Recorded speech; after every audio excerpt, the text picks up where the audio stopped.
Di sebuah kampung kecil, berdiri sebuah warung bakso dan mie ayam sederhana milik seorang pria bernama Pak Jaya. Warung itu awalnya biasa saja. Pengunjung hanya datang 1-2 orang. Itu pun lebih sering kosong daripada ramai. Setiap malam, Pak Jaya sering termenung di kursi kayu tuanya, memikirkan bagaimana caranya agar warungnya bisa ramai pembeli. Istrinya, Bu Sarti, juga mulai resah. Modal yang mereka pinjam dari saudara hampir habis, sementara keuntungan yang didapat tidak cukup untuk menghidupi keluarga. Hutang semakin menumpuk dan kebutuhan sehari-hari terasa semakin berat. Pada suatu malam Jumat Kliwon, saat Pak Jaya duduk sendiri di teras warung, seorang tamu tak dikenal datang. Penampilannya misterius, berpakaian serba hitam, wajahnya sebagian tertutup kain. Orang itu tersenyum samar, lalu berkata dengan suara pelan namun tegas, "Kalau kau ingin warungmu ramai, ada cara. Tapi tidak semua orang sanggup menanggungnya." Pak Jaya terkejut. Bagaimana mungkin orang asing ini tahu isi hatinya? Dalam kebimbangan, ia bertanya apa maksud dari kata-kata itu. Orang misterius itu kemudian menceritakan tentang sebuah ritual lama yang menggunakan kain kafan bekas pemakaman di malam Jumat Kliwon sebagai syarat penglaris dagangan. Degup jantung Pak Jaya semakin kencang, antara takut, ragu, dan tergoda dengan iming-iming keberhasilan. Orang misterius itu meninggalkan pesan singkat sebelum pergi. "Jika kau siap, datangi kuburan tua di pinggir kampung Jumat Kliwon berikutnya. Ambil apa yang kau butuhkan." Sejak malam itu, pikiran Pak Jaya tidak pernah tenang. Ia tahu ada sesuatu yang aneh, tetapi keinginan untuk membuat warungnya maju mulai menguasai hati dan akalnya. Hari-hari berjalan penuh kebimbangan. Pak Jaya semakin gelisah menunggu malam Jumat Kliwon tiba. Ia tidak menceritakan apapun kepada istrinya, hanya diam dan lebih sering termenung. Dalam hatinya, ada rasa takut, tetapi juga ada dorongan kuat untuk mencoba jalan pintas itu. Malam yang ditunggu akhirnya datang. Langit mendung, udara dingin menusuk kulit. Pak Jaya keluar dari rumah dengan langkah ragu, membawa sebuah kantong hitam. Ia berjalan menuju kuburan tua di pinggir kampung, tempat yang sudah lama dikenal angker oleh warga sekitar. Di antara pepohonan besar dan nisan tua yang berlumut, suasana terasa begitu mencekam. Angin bertiup kencang, terdengar seperti bisikan suara-suara halus. Pak Jaya berusaha menenangkan diri, tapi rasa takutnya semakin menjadi-jadi. Ia mulai mencari sebuah makam yang masih baru, sesuai pesan orang misterius itu. Setelah beberapa saat, matanya tertuju pada gundukan tanah yang masih merah. Dengan tangan gemetar, ia menggali sedikit demi sedikit, hingga menemukan kain kafan yang masih lembab. Bau anyir menusuk hidungnya, membuat tubuhnya merinding. Saat kain itu berhasil diambil, tiba-tiba terdengar suara lolongan anjing panjang dari kejauhan, disusul dengan suara langkah-langkah samar di sekitar kuburan. Pak Jaya panik, keringat dingin bercucuran. Namun entah mengapa, ia tetap nekat membawa pulang kain kafan tersebut. Setibanya di rumah, ia segera menyembunyikan kain itu di dapur, tepat di bawah tungku tempat memasak. Malam itu, ia tidak bisa tidur. Bayangan wajah mayat, suara anjing, dan bisikan-bisikan aneh terus menghantuinya. Keesokan paginya, warung yang biasanya sepi, tiba-tiba mulai ramai. Orang-orang berdatangan silih berganti, seakan ada magnet yang menarik mereka. Bakso dan mie ayam Pak Jaya ludes terjual. Bahkan ada pembeli yang rela antre panjang. Pak Jaya hanya bisa terdiam. Rasa takut bercampur dengan rasa senang. Benarkah semua ini karena kain kafan itu? Sejak kain kafan itu disimpan di bawah tungku, warung Pak Jaya berubah drastis. Setiap hari orang-orang terus berdatangan. Mereka tampak bersemangat membeli, bahkan ada yang datang dari kampung sebelah. Padahal sebelumnya, warung itu hampir tak pernah dilirik. Warung kecil yang dulu sepi, kini penuh sesak oleh pembeli. Meja-meja yang biasanya kosong, kini selalu terisi. Bau masakan yang keluar dari dapur seperti lebih harum daripada sebelumnya. Orang-orang yang lewat seakan tertarik untuk mampir, meski awalnya tidak berniat. Istrinya, Bu Siti, merasa heran sekaligus bahagia.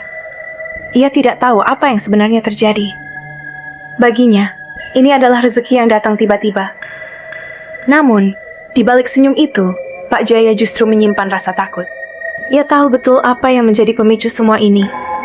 Di malam hari, saat warung sudah tutup, suasana berubah mencekam. Suara-suara aneh mulai terdengar dari dapur. Kadang terdengar langkah kaki, kadang terdengar suara seperti orang tertawa lirih. Bau tanah basah dan anyir darah sering muncul tanpa alasan.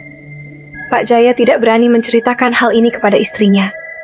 Ia hanya bisa berdoa dalam hati, berharap semua baik-baik saja. Namun semakin lama, hatinya semakin terjerat oleh rasa tamak. Ia tidak ingin warungnya kembali sepi, meskipun ia tahu apa yang sedang ia lakukan berhubungan dengan dunia gaib. Malam Jumat Kliwon berikutnya, Pak Jaya bermimpi buruk. Dalam tidurnya, ia melihat sosok pocong dengan wajah pucat berdiri di depan warungnya. Matanya kosong, namun bibirnya seakan bergerak mengucapkan sesuatu yang tidak ia pahami. Pak Jaya terbangun dengan tubuh basah oleh keringat. Hari-hari berikutnya, meski warung terus ramai, batin Pak Jaya tidak pernah tenang. Ada sesuatu yang ia rasakan semakin mendekat. Sesuatu yang seakan menagih janji yang belum ia tepati. Warung Pak Jaya makin hari makin ramai. Orang-orang mulai menyebutnya sebagai warung paling enak di desa. Rezeki seolah mengalir tanpa henti. Namun di balik semua itu, bayangan hitam selalu mengintai. Setiap malam Jumat Kliwon, suasana warung terasa berbeda. Piring-piring yang sudah dicuci tiba-tiba berjatuhan sendiri. Api kompor menyala lebih besar dari biasanya, seakan ada yang meniupnya. Bahkan Bu Siti pernah terbangun di tengah malam, melihat bayangan putih melintas di dapur. Pak Jaya berusaha menenangkan istrinya, dengan alasan masuk angin atau halusinasi. Namun ia tahu, ini semua adalah konsekuensi dari kain kafan yang ia simpan. Ia sudah diingatkan oleh Mbah Wiryo, bahwa setiap pesugihan ada syarat yang harus dibayar. Pada suatu malam, suara ketukan pintu terdengar sangat keras. Ketika Pak Jaya membuka, tidak ada siapa-siapa. Tapi di lantai teras, ia melihat bekas jejak kaki basah yang mengarah ke dalam rumah. Jejak itu berhenti tepat di dapur, di atas tungku tempat kain kafan disembunyikan. Hari-hari selanjutnya, gangguan semakin nyata. Anak-anak mereka mulai sakit tanpa sebab. Badan panas, namun tidak ada dokter yang bisa menemukan penyakitnya. Bu Siti mulai curiga, mengapa keberkahan yang mereka dapat justru diikuti penderitaan yang tidak masuk akal. Pak Jaya pun mulai dihantui rasa bersalah. Ia mencoba mengabaikan, tapi setiap malam mimpi yang sama datang. Sosok pocong itu terus menampakkan diri, kali ini dengan suara lirih. Waktumu sudah dekat. Rezeki yang awalnya manis, kini terasa getir.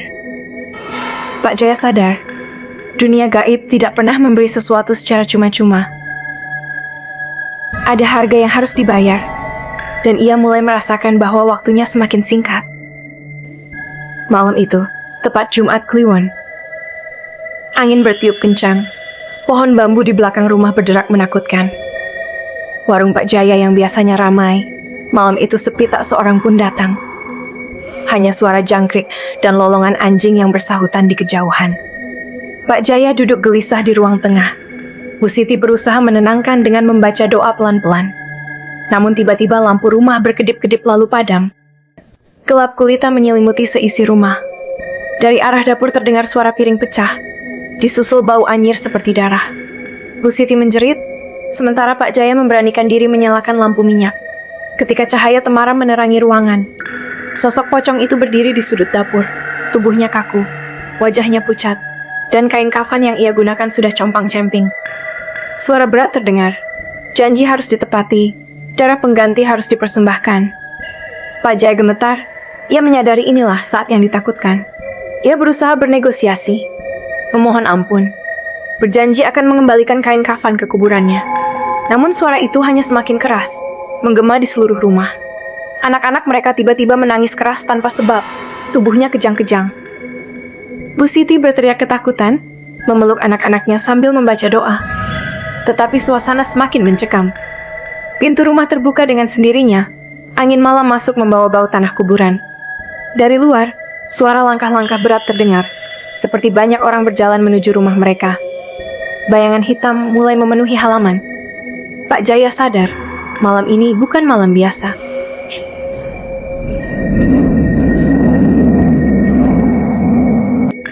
suasana di rumah Pak Jaya semakin kacau. Bayangan hitam yang memenuhi halaman semakin mendekat. Wajah-wajah samar tampak menyeramkan, seolah berasal dari dunia arwah. Bu Siti menangis ketakutan, sementara anak-anak terus menjerit dengan mata melotot. Pak Jaya berusaha keras menutup pintu, tetapi pintu itu seperti tidak bisa digerakkan. Sosok pocong yang berdiri di dapur kini perlahan melayang mendekat ke ruang tengah. Kain kafannya menjuntai panjang, menyapu lantai, dengan suara gesekan yang membuat bulu kuduk berdiri. Suara berat itu kembali terdengar. Waktumu habis. Janji tidak boleh diingkari. Tiba-tiba, lampu minyak yang dipegang Pak Jaya padam begitu saja. Gelap gulita kembali menyelimuti ruangan. Hanya terdengar suara napas berat dan tangisan yang semakin lama semakin jauh, seperti ditelan kegelapan. Malam itu warga sekitar heran, karena suara jeritan dari rumah Pak Jaya terdengar sampai jauh. Namun ketika mereka mendatangi rumah itu esok paginya, warung tersebut sudah terkunci rapat. Tidak ada tanda-tanda kehidupan di dalamnya. Beberapa orang mencoba mengintip dari celah jendela. Mereka terperanjat. Di dalam, warung tampak kosong. Tidak ada meja, tidak ada kursi, bahkan barang-barang dagangan lenyap seolah tersapu bersih. Yang tersisa hanyalah sehelai kain kafan putih kotor yang tergeletak di lantai, masih berbau tanah basah. Sejak hari itu, warung Pak Jaya tidak pernah dibuka kembali. Bangunannya dibiarkan terbengkalai.